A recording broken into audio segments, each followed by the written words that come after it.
Hello, नमस्कार सर्वांना. माझ्या सुखद संकेत या यूट्यूब चॅनलवरती तुम्हा सर्वांचं खूप खूप स्वागत आहे.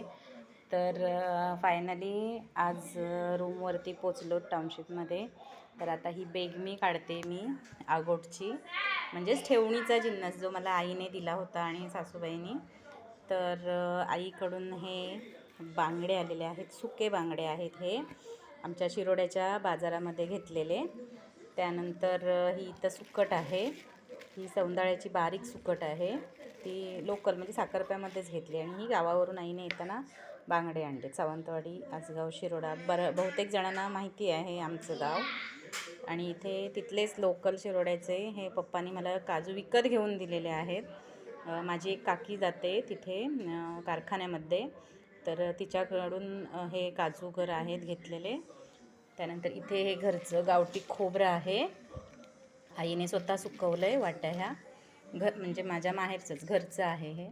त्यानंतर आईने हा कुळीत विकत घेतलेला आहे. हा पावसातून कुळदाची उसळ आमटी छान लागते, म्हणजे गरमागरम असं. आणि कुळीत हे खावेत, स्टोनसाठी चांगले असतात. तर इथे आहे हा पावटा, गावठीच आहे हा सासूबाईंनी दिला आहे. आणि हे वाल आहेत. तर हे पण सासूबाईंनी दारावर विकत घेतले होते, गावठी विकायला आलेले तेव्हा. त्यानंतर हा आगळ आहे, हा आईने घरी बनवलेला. मी मागे व्हिडिओ टाकला होता कोकमांचा, तर तेव्हा आईने आगळ हा त्याच्या आधीचा आहे तो, तर बनवलेला आहे. म्हणजे पहिली कोकमं जेव्हा उतरली तेव्हाचा आहे, बनवली तेव्हाचा. तर इथे हे गावठी खोबरेल तेल विकत घेतलेलं आहे, कारण माझे काका वारल्यापासून घरामध्ये कोण गावठी खोबरेल तेल म्हणजे तितका वेळ नाही मिळत. आणि आता नारळाचं प्रमाणही थोडं कमी झालं आहे. माझ्या दोन्ही मुलांना माझ्या काकांनी गावठी तेलच दिलेलं. 4-4 लिटरचे तेलाचे कॅन त्यांनी मला मॉलिशला डिलिव्हरीच्या वेळी दिलेले, मला आठवलं आहे आता. तर आता ह्यावेळेस आईने मला हे विकत घेऊन दिलं. तर आमच्या शिरोड्याच्या बाजारात असे बॉटल तुम्हाला बऱ्याच ठिकाणी असे घेऊन बसलेल्या बायका दिसल्या, आणि दुकानात पण इझी अवेलेबल असतात गावठी खोबरेल तेल. तर इथे हे आईने मला गावठी काळं मिरी विकत घेऊन दिलेलं आहे, हे घरचं नाही आहे.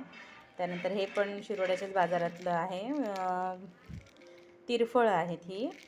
तर ही बांगड्याचं तिखलं म्हणा किंवा सारामध्ये मच्छीच्याही आणि गरम मसाल्यात पण ही वापरली जातात. आणि ही तमालपत्र आहेत, ही माझी आईने मला घरच्या तमालपत्रीच्या झाडाची दिलेली आहे, सुकवून चांगली सावलीमध्ये. ही उन्हात नाही, सावलीत सुकवतात ओली पानं काढून.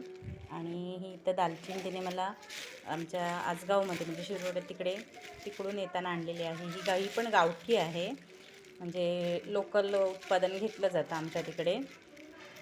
तर अशी ही आगोटची बेग आहे. तरी हा मिठाचा आगळ आहे, तरी गोड सिरप आणि कोकमं माझी आई नंतर घेऊन येणार आहे. तर भेटू पुढच्या व्हिडिओमध्ये. व्हिडिओ आवडल्यास नक्की लाईक करा, कमेंट्स करा, शेअर करा आणि माझ्या चॅनलला सबस्क्राईब करा. आणि तुम्ही पण मंडळी येताना सासरमाहेरून कोणकोणत्या तुम्हाला भेटी मिळतात तरी अजून त्या मला नक्की सांगा. आईने थोडे आंबे दिलेले आहेत, पण आता बॉक्स तिकडे लांब असल्यामुळे मी ते हे केलेलं जवळ घेतलेलं नाही. तर भेटू पुढच्या व्हिडिओमध्ये. थँक्यू.